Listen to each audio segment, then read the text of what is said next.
How to improve your accent.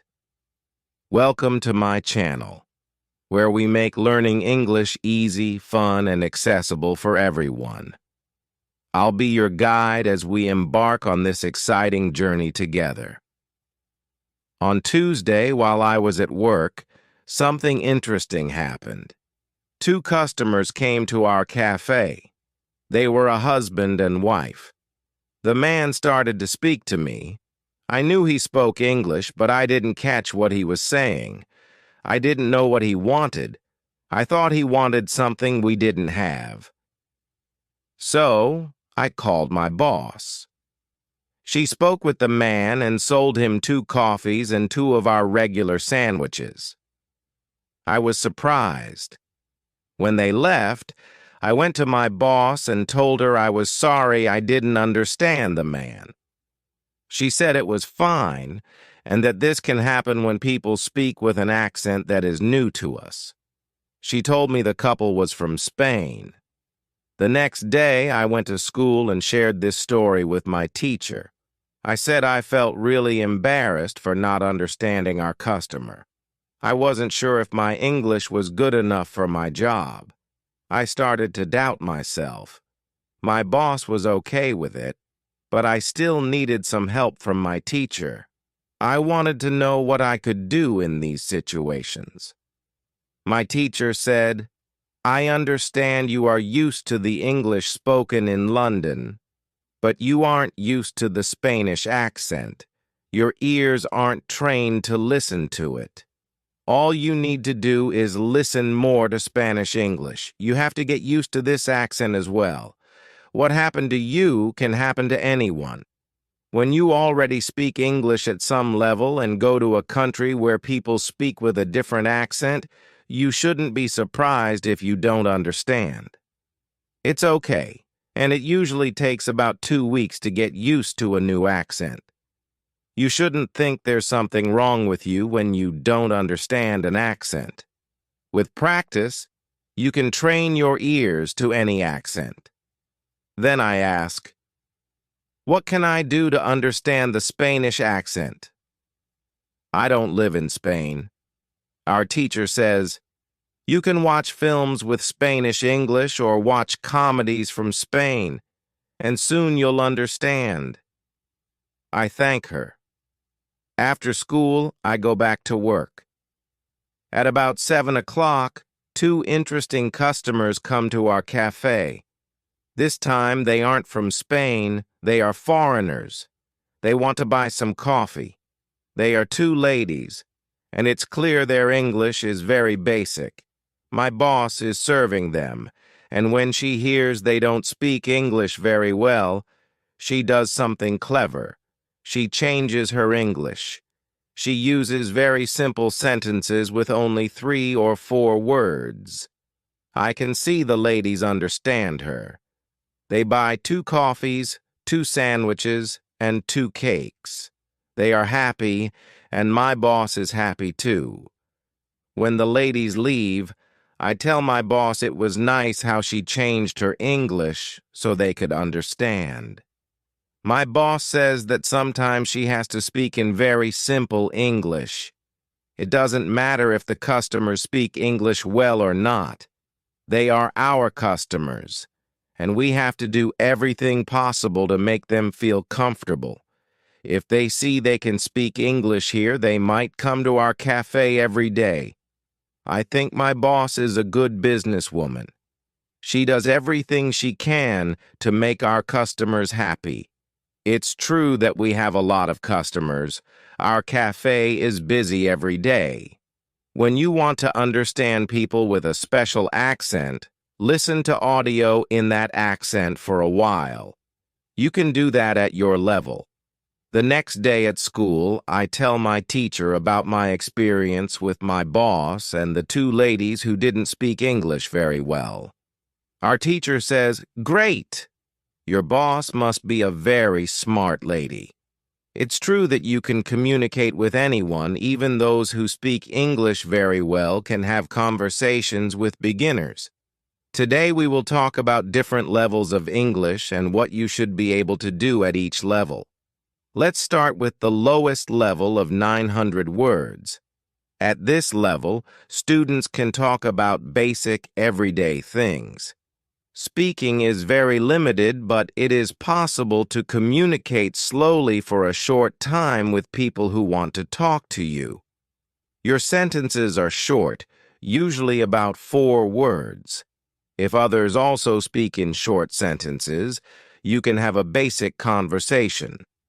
When students move to a higher level, which is 2,000 words, conversations become easier and sentences are longer.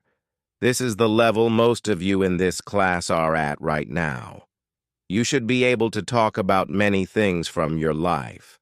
Family, hobbies, jobs, and traveling are some topics you can discuss. Sometimes you might have trouble when you want to have a deeper conversation on certain subjects.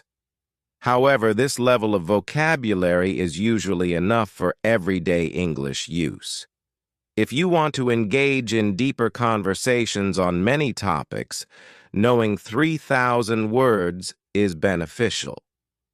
Your goal as an English student who wants to speak well should be to learn 3,000 words. Of course, you can learn more than that. The more words you know, the easier it will be to communicate in English. But 3,000 words is typically enough to talk about almost everything. I think the 2 ladies at our cafe knew about 900 words. My boss adjusted her language to their level, and she was able to have a basic conversation. I was surprised when they left. I went to my boss and told her I was sorry I didn't understand the man. She said it was okay. After school, I returned to work, and the 2 ladies came back. They also brought 2 friends. It was my turn to serve them, and I spoke to them in simple, short sentences. They understood me, which was great. They told me they were tourists from Korea and liked our cafe because people understood them here. On Thursday, I went to school again. One student asked an interesting question. I am very shy when I have to speak English. Can you help me overcome my shyness? Our teacher said it's natural to feel uncertain or shy when using a foreign language. We are doing something we are not perfect at, and the chance of making a mistake is high. I remember being very shy when I learned new languages. I was afraid of making mistakes, and when I did, I felt embarrassed. Now it's different. I use languages for communication and focus only on that. I'm currently learning Italic, and embarrassing situations can happen, but they don't stop me from using it. Sometimes I still feel shy when speaking Italic, and I might blush, but I don't worry about it. It's a natural feeling that doesn't last forever. I keep using Italic because I know that practice is the only way to improve. I remind myself that I'm a student on the path to good Italic. You can't skip levels overnight. A beginner can't become a perfect speaker in 1 hour. When I can speak some Italic, I provide value to Italic speakers. You should see it the same way when you can speak some English. You can have conversations with others, and that's great. Look at what you've achieved. You know 2,000 words. Many students think knowing English means speaking like a native speaker with perfect pronunciation and grammar, without any mistakes. They feel embarrassed if they aren't perfect, but this isn't necessary. All of you are doing great because you already speak some English. Keep working on it, and your shyness will gradually lessen. I like what our teacher tells us. I sometimes feel shy too. I know I should practice speaking more, but in some situations, I hesitate to avoid feeling foolish. I've decided to be a bit braver in those moments. Then one student said, "Sometimes I want to say something, but I don't know the word. I stop and feel very stupid. The next time I can speak English, I don't want to because I'm afraid of feeling stupid again. Can you help me?" Our teacher said that when you start speaking English, you have to prepare for the fact that there will be times you don't know a word you want to say. In those situations, you need to learn how to describe the word instead. This skill is very important when learning a new language. Since you are not a native English speaker, you will probably face this often. You will never know as many words in English as you do in your native language, but you can describe almost any word. You just need to practice this skill. You'll learn to express ideas with the vocabulary you have. For example, if you don't know the word key, you can describe it as a small thing for opening a door. You do this in your native language without realizing it. If you don't know a word, you describe it to help the other person understand. You can do the same in English, but it takes practice. Thinking aloud is a great technique to help you describe things better. Use this method every day, and your ability to describe will improve. You can only learn English by using it. It's okay to be shy, but don't let that stop you from practicing. The next day is Friday, and I go to school again. I'm happy to be in this class, not just because of our teacher, but because there are students from many different countries. Some are from Europe, some from South America, and there's one student from Korea and another from South Korea. This is good for me because the students don't speak my native language, so I have to use only English, which helps me practice. Today, we have a new student named Maria, who is from Australia. At the start of the lesson, Maria says she thinks she doesn't have a talent for learning languages, but she wants to work hard to improve. Our teacher asks her why she feels this way. Maria replies that her sister learns English very quickly, while she finds it difficult. Then our teacher asks everyone in the class if they believe they have a talent for learning languages and to raise their hands if they do. I look around, and no one raises their hands. Our teacher smiles and says, "I want to tell you something. Many people think you need talent to learn a new language. I agree that talent can help, but I also believe you already have a talent for learning languages. You have this talent because you learned your native language successfully and speak it fluently. Anyone who can learn their native language has the ability to learn other languages." Our teacher explains that many students think they are not talented because they compare themselves to others who seem to learn faster. There are indeed people who are super talented. They remember new words quickly and easily. You might know such people, like someone at your work or in your family. These super talented individuals find learning new languages fun and simple. Maria admits her sister is really good at languages. Our teacher continues, "It's true that these super talented people exist, and that's fine. The problem is when we compare ourselves to them. If we don't learn as fast as they do, we feel like we aren't talented. I ask you to stop comparing yourself to these super talented people. They may have an advantage, but you might be lucky in other ways and talented at different things.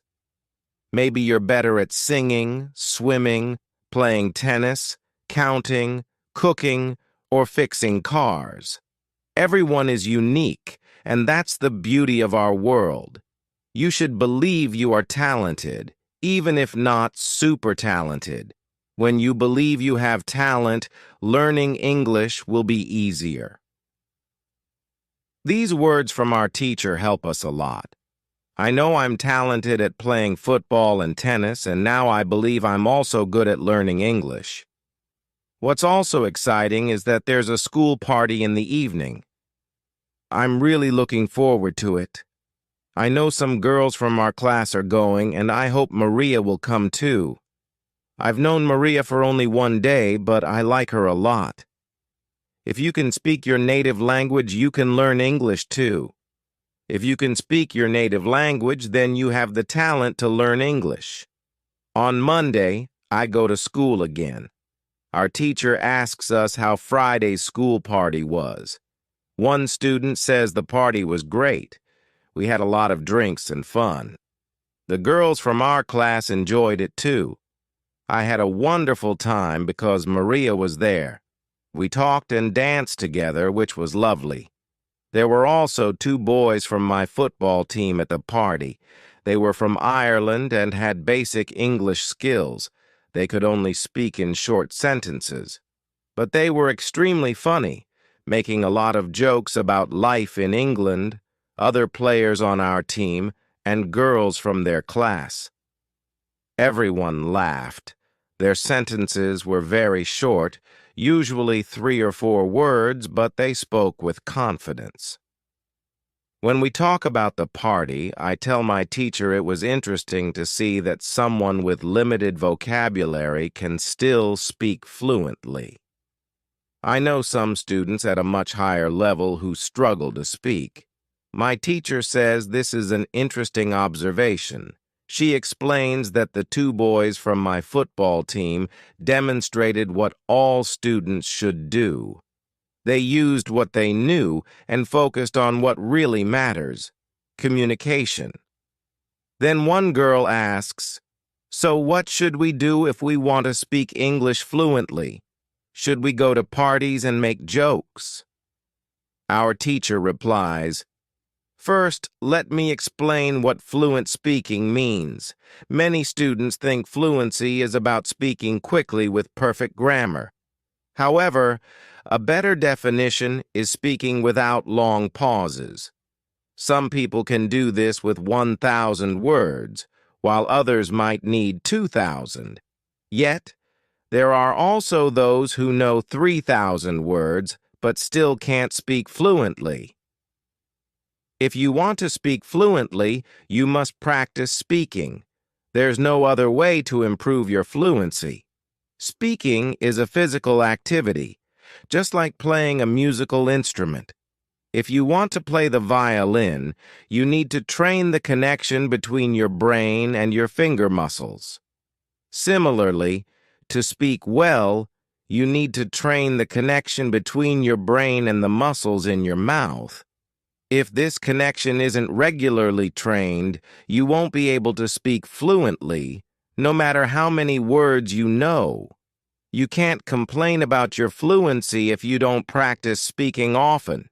You might meet a foreigner who wants to speak with you in English. You want to share your thoughts, but you can't find the right words. After the conversation, you replay it in your mind and realize you knew the words all along, but it's too late. The conversation is over. These situations happen because you haven't practiced enough. Your speaking isn't automatic. To speak fluently, you should practice for at least 25 minutes a day. You can talk to a real person, or if that's not possible, try thinking aloud. It's important to really vocalize your thoughts, not just think in your head. This helps strengthen the connection between your brain and your mouth. If you want to speak fluently, speaking for 25 minutes every day is essential. During the next lesson, a student asks an interesting question. She says, "Next week I'm going home, and I'd like to continue studying in my country. How do I choose a good school?" Our teacher replies that it's a great question. She believes that if you read, listen, and speak a lot, You can learn English naturally without needing a school. However, if you're willing to pay for education, a good teacher can help you learn faster. To find out if a school is good before starting, she suggests visiting www.testlanguages.com. There, you can check how many words you know. After 5 lessons at the new school, take the test again to see how many new words you've learned. If you're happy with your progress, you can continue with the lessons. It's also important to enjoy each lesson and look forward to the next one. Our teacher mentions that she also offers private lessons via Skype. If you can't find a good school in your town, you can contact her for help. One student expresses excitement about the possibility of private lessons and says, "I didn't know I could have lessons with my teacher." In summary, when you go to school, it's important to see your progress and enjoy every lesson. On Wednesday, I go to school again. At the beginning of the next lesson, Avia asks our teacher, "How do you know all this? Where did you learn all this information?" Studying languages. Our teacher explains that there are many ways to learn and teach languages. The first way is through experience. She has been teaching for over 7 years and has learned what works and what doesn't. She uses effective methods in her classes. She also studies materials about language learning online and tests interesting ideas in her lessons. If something works well, she uses it in all her classes. Another way she gains knowledge is when she has questions that need answers. During these moments, she goes to her magic park to find the answers. Avia is curious and asks, "How do you get answers in the magic park? Where is this place? Can we go there too?" When she has a question, she goes to the magic park, sits on a bench, relaxes, slows her breathing, and clears her mind. Then she asks her question. Sometimes the answer appears as a new idea, sometimes through conversations with others, or even from interesting videos she watches later. Occasionally, the answer comes to her in the morning when she wakes up. She finds it remarkable how answers keep coming, and she feels grateful for them. She says the park is just a 10-minute walk from here, and is a lovely place where many people go to relax. She calls it a magic park because it feels magical to her. I find her words fascinating. I didn't know you could ask the universe for answers. Maybe in the future, if I have a question, I can visit the park too. Our teacher clarifies that what she's about to say might sound strange, but she believes that if you ask the universe a question, the answer will come. Summary of learning English the next day. A girl asks, "Thank you for the information on learning English. Can you give us a summary of what we should do every day to learn it well?" Our teacher agrees and says, "To speak English well, you need to do 3 things: read, listen, and speak. It's important to spend about the same amount of time on each activity. If you skip one, your progress will be slower. From my experience, you should use English every day for at least 90 minutes. You don't have to study, but you should engage with the language actively." She then explains each activity in detail. Reading. You should read for at least 25 minutes every day. This is the minimum. Read not just to study, but to gain new information and enjoy interesting stories. I know I mention this often, but it's really important. Listening. You should listen to English for at least 25 minutes daily, focusing on topics you find interesting. Start with simple audiobooks or news, and gradually move to more complex material as your skills improve. Once you know about 3,000 words, you can start watching films and videos online. Our teacher emphasizes that speaking is crucial when studying English, recommending that we practice for at least 25 minutes daily.